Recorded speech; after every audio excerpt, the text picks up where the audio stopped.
Thank you for coming by my poster. My poster is about work that the CyberShake group has been involved in the past year. And two specific areas I want to highlight are a new CyberShake study that we've produced and our validation work for the broadband CyberShake platform. Let me zoom in here so it's a little easier to see.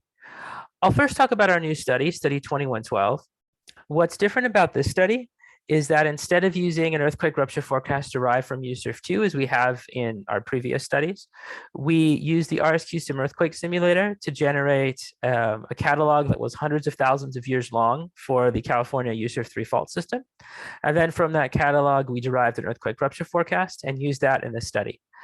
This is a comparison of the magnitude frequency distributions between study 15.4, our USRF2 study, and study 2112, the RSQ Sim study.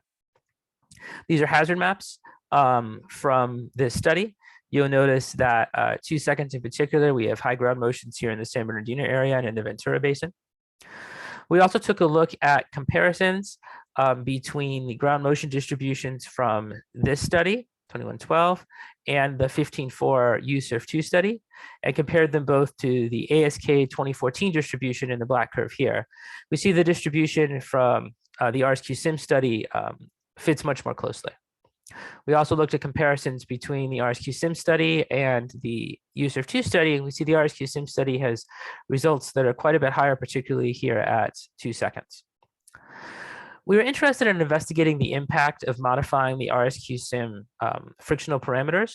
So we changed them to mimic a velocity strengthening layer in the upper 3 kilometers. We also wanted to see if that would reduce some of the near fault ground motions at 2 seconds, which we thought looked a little high. So we generated a new catalog, ran a new study.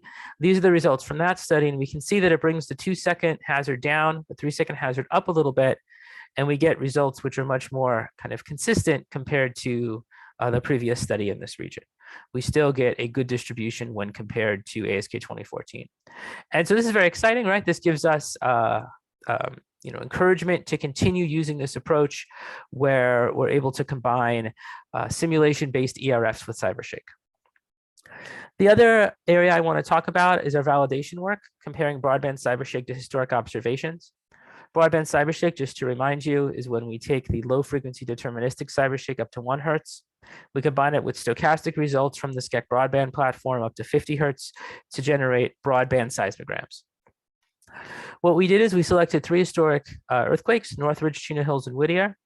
For each one, we selected about 40 stations that have recordings. We simulated 64 realizations. So these all have the same magnitude and hypocenter as the historic earthquake, but varying slips.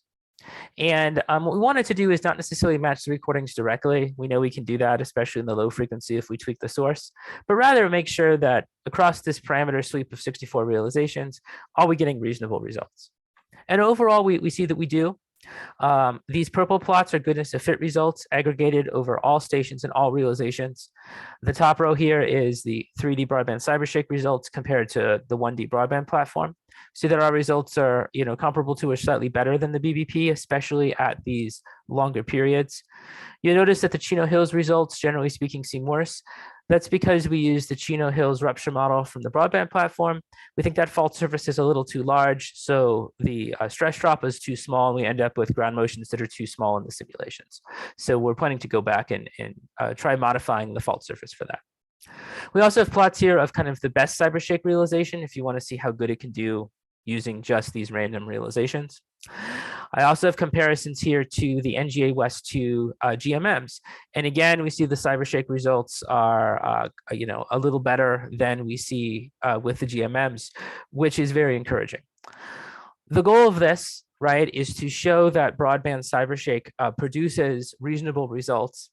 And we're quite pleased with what we see here.